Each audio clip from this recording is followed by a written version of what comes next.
แห่งประเทศไทยจังหวัดแพร่ FM 91 MHz ให้ความรู้คู่ความสุขส้มช่วงนี้ฉันปวดหัวปวดตาจังเลยอะน้ำตาก็ไหลงานก็เยอะมากต้องส่งงานด่วนด้วยฉันจะทำยังไงดีล่ะเนี่ยเพื่อนรักปัญหาแบบนี้ฉันเจอมาก่อนแต่พอไปตรวจวัดสายตาปัญหาก็หายไปทันทีนะจริงสิทำยังไงอะชมพู่เธอลองไปปรึกษาที่ The World Opticon สิเขามีผู้เชี่ยวชาญด้านตรวจวัดสายตาจะมองใกล้มองไกลแว่นตาก็มีเลนส์เปลี่ยนสีได้ทุกรุ่นทุกแบบแว่นตากันแดดเขาก็มีนะโหงั้นดีเลยเธอต้องรีบพาฉันไปแล้วล่ะ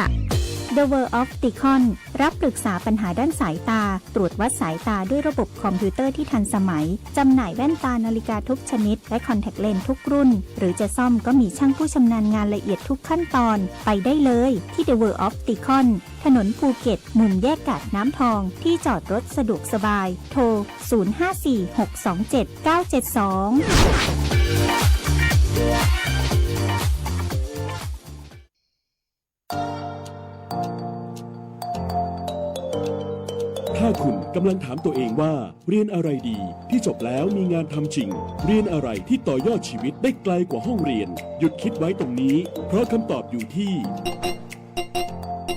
วิทยาลัยอาชีวศึกษาแพร่ที่นี่เราไม่ได้สอนแค่ให้รู้แต่สอนให้ทำเป็นทำจริงและทำได้ในโลกอาชีพเปิดรับสมัครนักศึกษาใหม่ปีการศึกษา 2569 สำหรับผู้จบม.3 ม.6 และปวช.3 ครบทุกสายที่ตลาดต้องการ ทั้งการบัญชี การตลาด การจัดการสำนักงานดิจิทัล การจัดการโลจิสติกส์และซัพพลายเส้นคหกรรมศาสตร์อาหารและโภชนาการแฟชั่นสิ่งทอดิจิทัลกราฟิกวิจิตรศิลป์การโรงแรมการท่องเที่ยวเทคโนโลยีธุรกิจดิจิทัลและเทคโนโลยีสารสนเทศเรียนได้ตั้งแต่ปวช ปวส จนถึงระดับปริญญาตรีระบบปกติและทวิภาคีเรียนไปทำงานไปมีรายได้ระหว่างเรียนที่สำคัญเรามีสถานประกอบการชั้นนำรองรับการฝึกจริงและมีทุนการศึกษาอีกมากมายรอคุณอยู่อยากมีอาชีพอยากมีอนาคตที่จับต้องได้เริ่มต้นวันนี้ที่วิทยาลัยอาชีวศึกษาแพร่เตรียมชีวิตจริงให้พร้อมสู่โลกอาชีพเรียนจริงทำได้จริงมีงานรองรับเพราะความสำเร็จที่ยิ่งใหญ่เกิดขึ้นได้ที่วิทยาลัยอาชีวศึกษาแพร่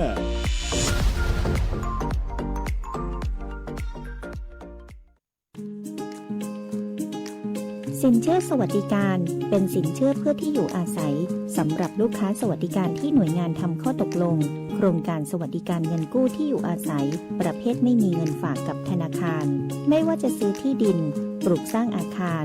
ต่อเติมซ่อมแซมไถ่ถอนจำนองที่ดิน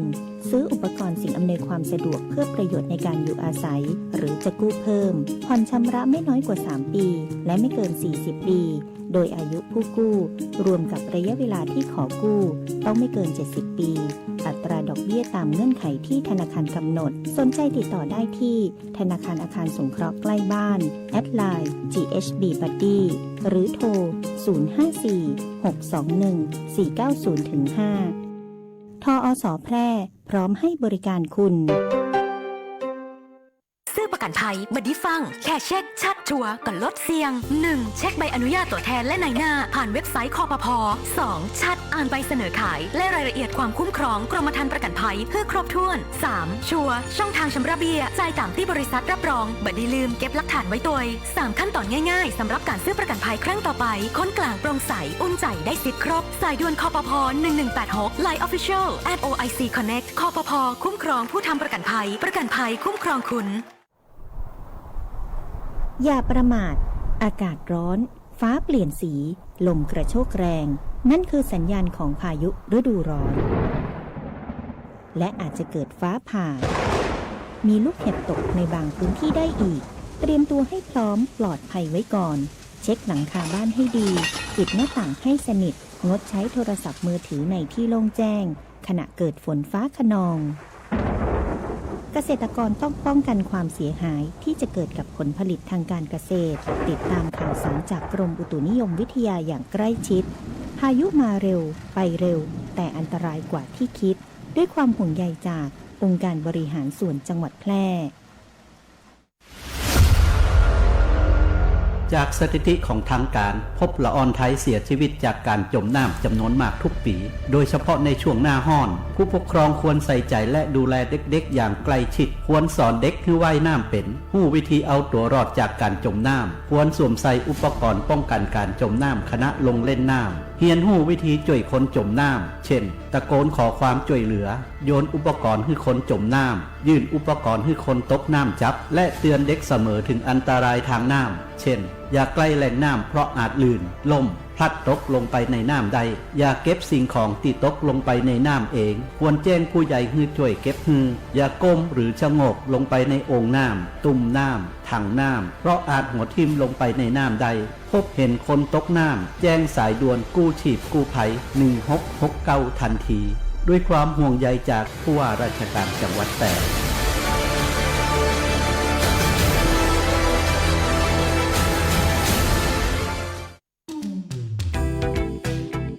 คุณกำลังฟัง FM 91 MHz สถานีวิทยุกระจายเสียงแห่งประเทศไทยจังหวัดแพร่ให้ความรู้คู่ความสุข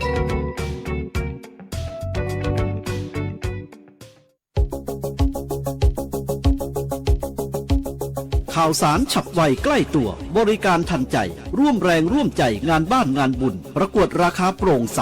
และติดตามสภาพอากาศประจำวันโดยทีมข่าวสวทแพร่ FM 91 เมกะเฮิรตซ์สถานีข่าวดีของประชาชนคนเมืองแพร่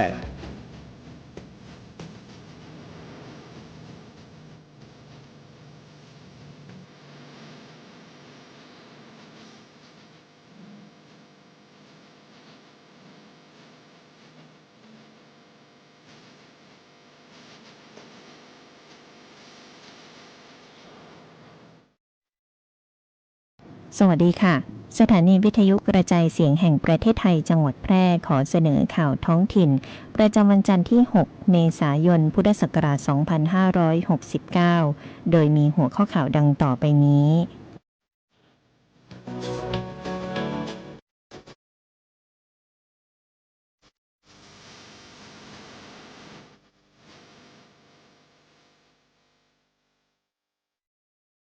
จังหวัดแพร่ประกอบพิธีวันพระบาทสมเด็จพระพุทธยอดฟ้าจุฬาโลกมหาราชและวันที่ระลึกมหาจักรีบรมราชวงศ์ประจำปี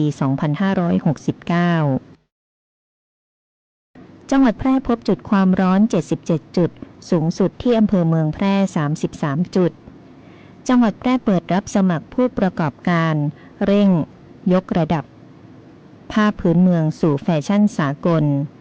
กรมการค้าภายในเดินหน้ามาตรการลดค่าครองชีพอย่างต่อเนื่องผ่านโครงการธงฟ้าราคาประหยัดขยายจุดจำหน่ายจากเดิมราว60จุดเพิ่มเป็นกว่า500แห่งทั่วประเทศต่อไปเป็นรายละเอียดของข่าวค่ะ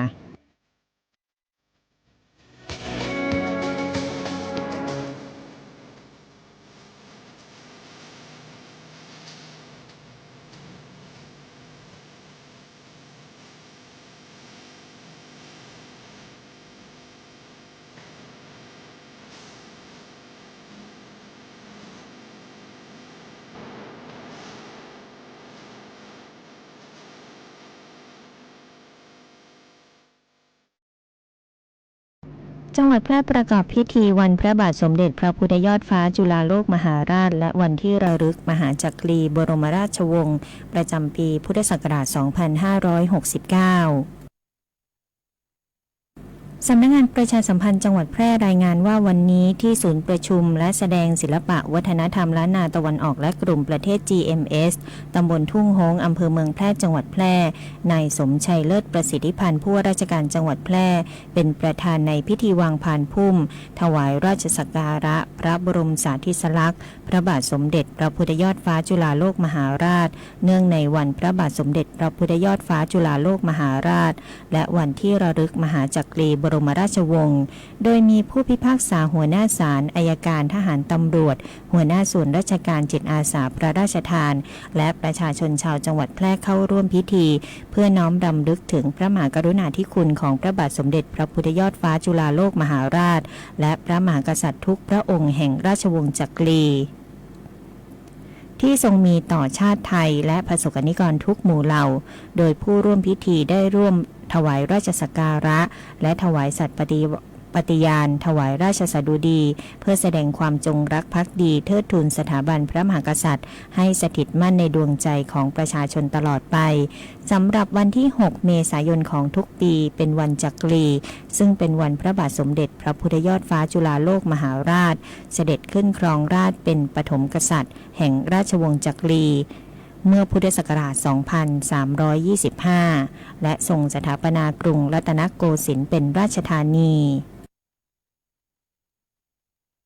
จังหวัดแพร่พบจุดความร้อน 77 จุดสูงสุดที่อำเภอเมืองแพร่ 33 จุด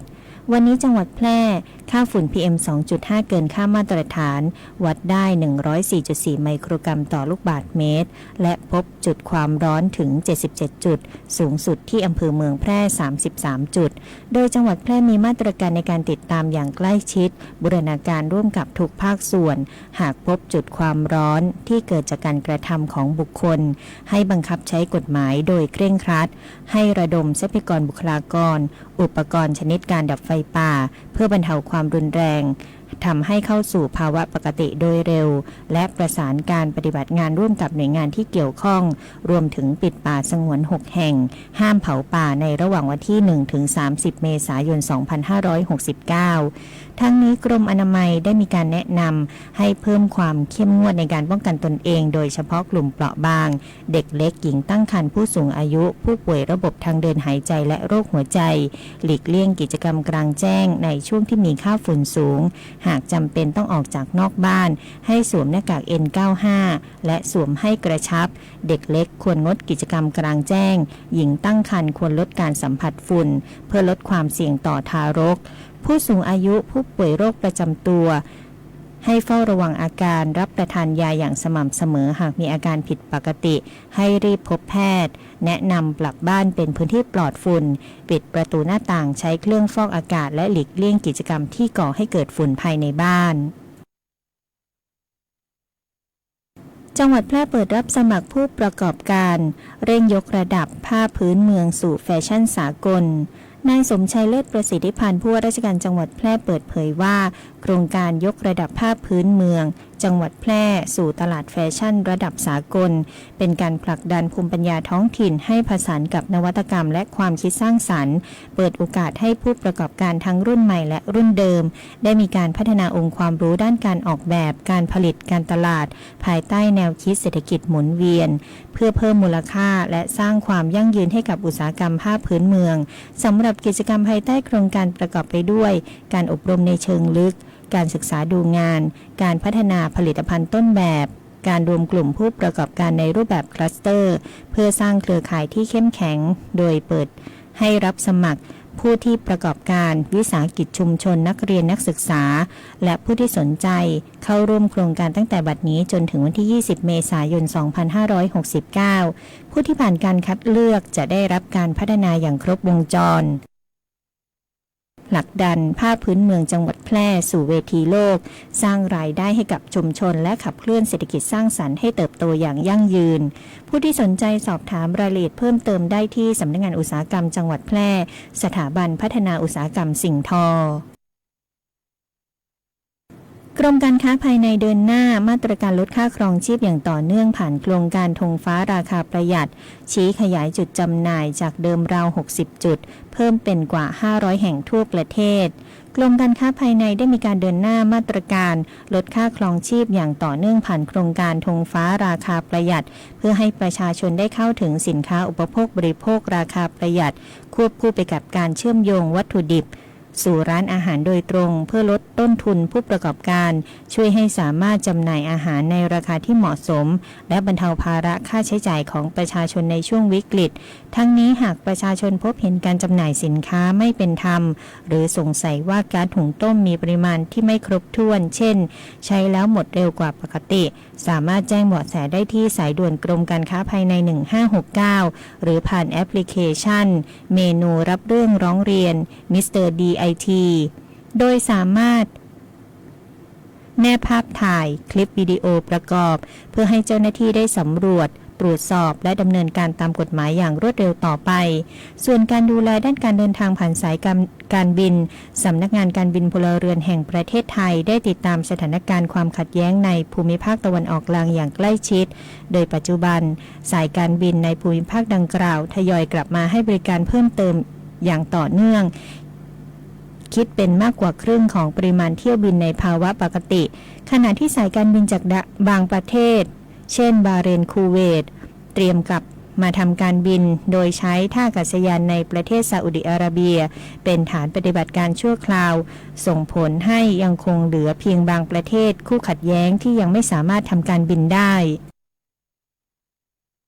สำหรับสถานการณ์เที่ยวบินภายในประเทศยังคงให้บริการได้ตามปกติและไม่พบปัญหาการขาดแคลนน้ำมันเชื้อเพลิงอากาศยานโดยเฉพาะในช่วงเทศกาลสงกรานต์สามารถรองรับการเดินทางของประชาชนได้อย่างต่อเนื่องผู้โดยสารที่วางแผนการเดินทางและสำรองบัตรโดยสารล่วงหน้าและได้มีการกำชับให้สายการบินดูแลผู้โดยสารตามมาตรการคุ้มครองสิทธิ์ของผู้โดยสารอย่างเคร่งครัดเพื่อให้มั่นใจว่าผู้โดยสารจะได้รับการดูแลอย่างครบถ้วนตามสิทธิที่พึงมีพร้อมแนะนำให้ผู้โดยสารได้ติดตามข้อมูลข่าวสารติดต่อสายการบินอย่างใกล้ชิดในกรณีที่มีการเปลี่ยนแปลงเที่ยวบิน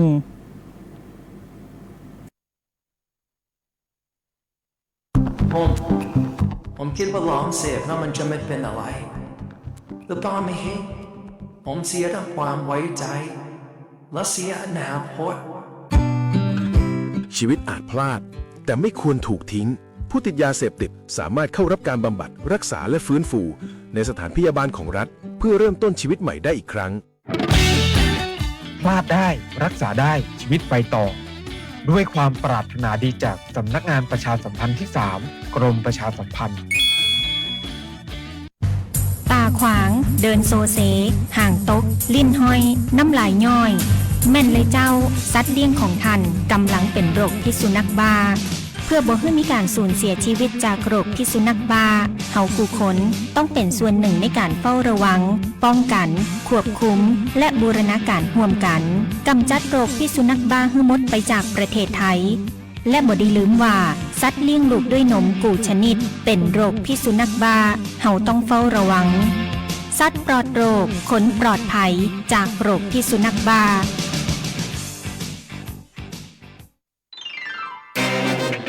กฎหมายง่ายจังแค่ฟังก็เข้าใจโดยสำนักงานกิจการยุติธรรมตอนยุเขาตีกันระวังเราได้เรื่องยายเล็กแกดูนางนั่นสิมันอ่อยผู้ชายของเธอแบบนี้เอาไว้ไม่ได้ต้องตบมันเอาให้มันตายไปข้างหนึ่ง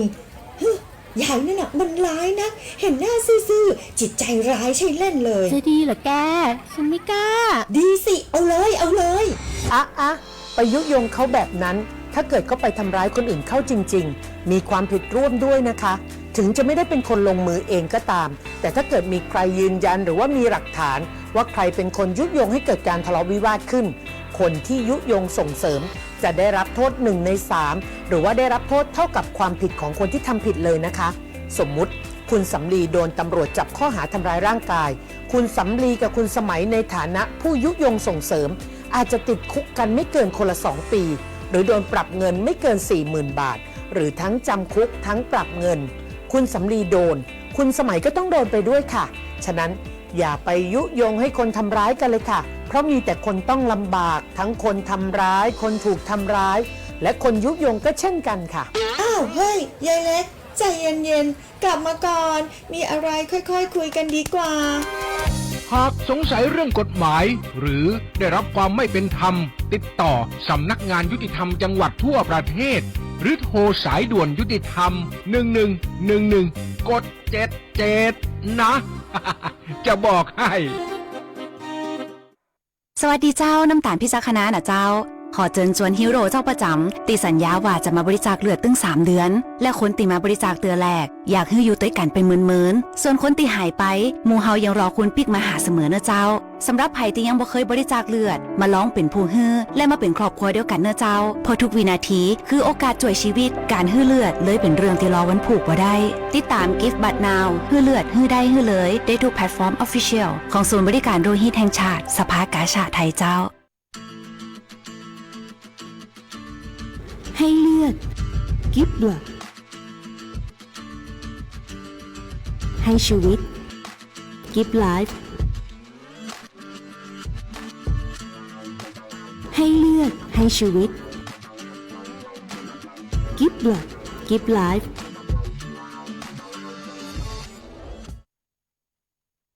มาติดตามพยากรณ์อากาศจากสถานีอุตุนิยมวิทยาแพร่ประจำวันจันทร์ที่ 6 เมษายน พุทธศักราช 2569 ประเทศไทยตอนบนมีอากาศร้อนโดยทั่วไปและมีอากาศร้อนจัดในบางพื้นที่กับมีฟ้าหลัวในตอนกลางวันส่วนภาคใต้มีอากาศร้อนเนื่องจากความกดอากาศต่ำเนื่องจากความร้อนปกคลุมประเทศไทยตอนบนขณะที่ลมใต้ลมตะวันตกเฉียงใต้กำลังอ่อนพัดปกคลุมบริเวณดังกล่าวทำให้ประเทศไทยมีฝนน้อยขอให้ประชาชนดูแลรักษาสุขภาพเนื่องจากอากาศที่ร้อนถึงร้อนจัดหลีกเลี่ยงการทำงานการประกอบกิจกรรมในที่โล่งแจ้งเป็นเวลานานรวมทั้งระวังอันตรายที่จะเกิดจากฝนฟ้าคะนองที่เกิดขึ้นได้ในบางพื้นที่พยากรณ์อากาศบริเวณภาคเหนืออากาศร้อนโดยทั่วไปอากาศร้อนจัดบางพื้นที่มีฟ้าหลัวในตอนกลางวันมีฝนฟ้าคะนองเล็กน้อยในบางแห่งอุณหภูมิต่ำสุด 23-27 องศาอุณหภูมิสูงสุด 37-41 องศาพยากรณ์อากาศบริเวณจังหวัดแพร่อากาศร้อนกับมีฟ้าหลัวในตอนกลางวันทัศนวิสัย 2-5 กิโลเมตรลมตะวันตกความเร็ว 5-15 กิโลเมตรต่อชั่วโมงที่สถานีอุตุนิยมวิทยาแพร่อุณหภูมิสูงสุดเมื่อวานนี้วัดได้ 38.1 องศาอุณหภูมิต่ำสุดเมื่อเช้าวันนี้วัดได้ 25.4 องศาเซลเซียสวันนี้ดวงอาทิตย์ตกเวลา 18:34 นาทีวันพรุ่งนี้ดวงอาทิตย์ขึ้นเวลา 6:09 นาทีค่ะจบการนำเสนอข่าวท้องถิ่นขับรถมีน้ำใจรักษาวินัยจราจรพิรุณพรแสงสร้อยอ่าน